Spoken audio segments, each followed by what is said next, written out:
बिस्मिल्लाहिर्रहमानिर्रहीम। 9 क्लास। अस्सलाम वालेकुम। उम्मीद है आप सब बच्चे खैरियत से होंगे। हमने अहादीस मुबारक 9 और 10 अल्हम्दुलिल्लाह मुकम्मल कर ली हैं और आपके 8 तक रुकू भी मुकम्मल हो चुके हैं। आज हम जो है वो अगला आपका टॉपिक शुरू करने जा रहे हैं। अहादीस आपकी मुकम्मल हो चुकी हैं, रुकू 2 रह गए हैं।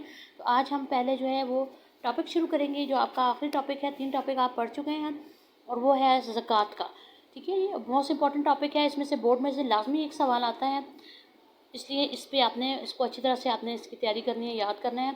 आज हम पढ़ने जा रहे हैं ज़कात, उसकी फ़र्ज़ियत, उसकी अहमियत और उसके मसारिफ़। फ़र्ज़ियत का मतलब है कि उस कहाँ कहाँ फ़र्ज़ है। अहमियत का मतलब यही है कि क्या इंपॉर्टेंस है, देंगे तो क्या होगा, नहीं देंगे तो क्या होगा। और मसारिफ़ का मतलब है कि आप ज़कात को कहाँ कहाँ ख़र्च कर सकते हैं। ठीक है जी, तो आइए हम इसकी रीडिंग करते हैं। सबसे पहले हम इसकी फ़र्ज़ियत देखते हैं। बिस्मिल्लाहिर्रहमानिर्रहीम। ज़कात के लफ्ज़ी मानी है पाक होना और नशोनुमा पाना।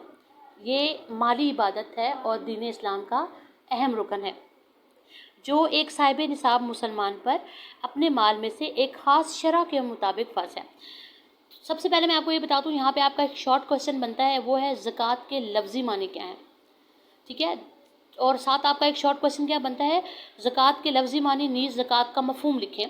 तो आप उसको यहाँ तक लिखेंगे, या ज़कात अदा करने से माल में बरकत होती है, यहाँ तक ये इसका मफ़हूम होगा। मफ़हूम का मतलब है कि आपने उसको 1 से 2 लाइनों में थोड़ा सा एक्सप्लेन करना है, बस वो आपका क्या बन जाएगा, मफ़हूम बन जाएगा। तो ज़कात के लफ्ज़ी मानी क्या है, पाक होना, नशोनुमा पाना और बढ़ना। ये MCQs में भी आपसे पूछा जाता है। ये माली इबादत है क्योंकि पैसे देकर, जैसे नमाज जो है वो आपकी बदनी इबादत है, रोज़ा आपकी बदनी इबादत है, ज़कात आपकी माली इबादत है। इसी तरह हज के बारे में कहा जाता है कि ये माली इबादत भी है और बदनी इबादत भी है, कि आपके पास इतने अखराजात हों कि आप हज अदा कर सकें। और फिर ज़ाहिर है वहाँ की जो जितने भी अरकान हैं, मनासिक हज जिन्हें कहा जाता है, उनकी अदायगी ज़ाहिर है वो फिर आपकी बदनी इबादत हो जाती है। साहिब निसाब कौन है? साहिब निसाब से मुराद वो मुसलमान है जिसके पास इतना मालो दौलत हो, सोना चांदी हो, जिस पे ज़कात फ़र्ज़ हो जाती है, उसे क्या कहते हैं, साहिब निसाब। तो हर मुसलमान पे नहीं, यहाँ पे सिर्फ क्या लिखा हुआ है, साहिब निसाब मुसलमान पर एक ख़ास शरह के मुताबिक फ़र्ज़ है। इन जितना इस्लाम ने हुक्म दिया है उसके मुताबिक जो है ज़कात उस पर फ़र्ज़ है। ये आप यहाँ पे 2 शॉर्ट क्वेश्चन बनते हैं। ज़कात अदा करने से माल में बरकत पैदा होती है और आखिरत में अजर व सवाब मिलता है। ज़कात अदा ना करना बहुत बड़ा गुनाह है और कुरान करीम में अक्सर मकामात पर नमाज और ज़कात की फ़र्ज़ियत का जिक्र एक साथ आया है। मैं आपको ये भी बताती चलूँ, कुरान करीम में तकरीबन 70 से ज़ायद मकामात ऐसे हैं जहाँ पे इकट्ठा नमाज और ज़कात का जिक्र आया है। जैसे यहाँ पे आपके पास लिखा हुआ भी है, वाक़िमुस्सलात व आतुज़ ज़कात, कि नमाज कायम करो और ज़कात देते रहो। ये हुक्म जो है वो बार बार आया है नमाज के साथ ज़कात का। MCQs में आपसे ये पूछा भी जा सकता है कि बताइए कुरान करीम में नमाज के साथ बार बार और किस इबादत का जिक्र आया है, किस इबादत का हुक्म दिया गया है। तो फिर आपको वहाँ पे आंसर पता होना चाहिए कि नमाज के साथ जो है कुरान पाक में बार बार ज़कात का जिक्र है और तकरीबन 70 से ज़ायद मरतबा आया है। अहमियत देखते हैं। ज़कात की अहमियत इस वाक़े से भी ज़ाहिर होती है कि जब एक मरतबा एक ग्रोह ने बारगाह नबूवत से मुराद क्या, आप सल्लल्लाहु अलैहि वसल्लम की खिदमत में हाज़िर होकर इस्लाम की तालीमात दरियाफ़्त की, तो आप सल्लल्लाहु अलैहि वसल्लम ने आमाल में सबसे पहले नमाज और फिर ज़कात का जिक्र फरमाया। आप देखें कि यहाँ से ही आपको इसकी इंपॉर्टेंट का पता चलता है कि नमाज के बारे में तो आप सब जानते ही हैं कि वो कितनी ज़रूरी है और सबसे पहला सवाल ही नमाज के बारे में होगा। इसलिए आप सल्लल्लाहु अलैहि वसल्लम ने सबसे पहले नमाज और उसके बाद किसका जिक्र फरमाया, ज़कात का जिक्र फरमाया। रसूलुल्लाह सल्लल्लाहु अलैहि वसल्लम की रहलत के बाद, रहलत का मतलब क्या होता है, वफ़ात, रहलत के बाद जब बाद लोगों ने ज़कात अदा करने से इनकार किया तो हज़रत अबू बकर सिद्दीक़ रज़ी अल्लाह ताला अन्हु ने उनके खिलाफ जहाद किया। हज़रत अबू बकर सिद्दीक़ ने फरमाया कि जो खुदा की कसम, जो आप सल्लल्लाहु अलैहि वसल्लम के ज़माने में बकरी का, ये भेड़ का एक बच्चा भी ज़कात में देता था, वो उसे देना होगा, और जो नहीं देगा मैं उससे लड़ूंगा। ज़कात अदा न करने वालों के खिलाफ कुरान ने सख्त वईद सुनाई है।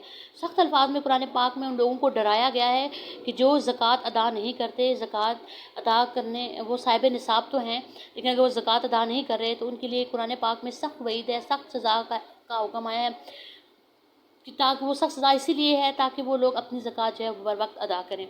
अब वो वईद कौन सी है, इसका अंदाज़ा कुरान पाक की आयत से लगाया जा सकता है कि जो लोग सोना चांदी सेंध का क्या जमा करके ख़जाना बनाकर रखते हैं, उसे अल्लाह की राह में खर्च नहीं करते, इन्हें दर्दनाक अजाब की खबर सुना दीजिए। इस दिन यानी क़यामत के दिन किसको सोना चांदी को या जो भी उनका माल है उसको जहन्नुम की आग में तपाया जाएगा और फिर इसके साथ इनके चेहरे, इनके पहलू क्या है, इनकी साइड्स और इनकी पुश्तें दागी जाएंगी। दागना का मतलब क्या है कि जलाई जाएंगी। وہی سونا چاندی جو ہے نا آگ میں گرم کیا جائے گا اور پھر آ کے ان کے جسموں کو لگایا جائے گا، اور پھر ساتھ کیا کہا جائے گا، یہ ہے وہ خزانہ تم اپنے لیے جمع کر کے لائے ہو، اب اس کا مزہ چکھو جو تم جمع کرتے رہے ہو. یعنی جو تم جمع کر کے اپنے ساتھ لائے ہو وہ یہی ہے، اب تمہیں اس کا مزہ مل رہا ہے، اب تم اسے انجوائے کرو. اب یہ دیکھیے یہ کس صورت سے ہے، سورۃ توبہ کی آیات نمبر 34 اور 35 ہیں. تو قرآن اور سورۃ توبہ کے بارے میں آپ کو پتہ بھی ہے کہ یہ وہ صورت ہے جس کے شروع میں بسم اللہ الرحمن الرحیم نہیں ہے.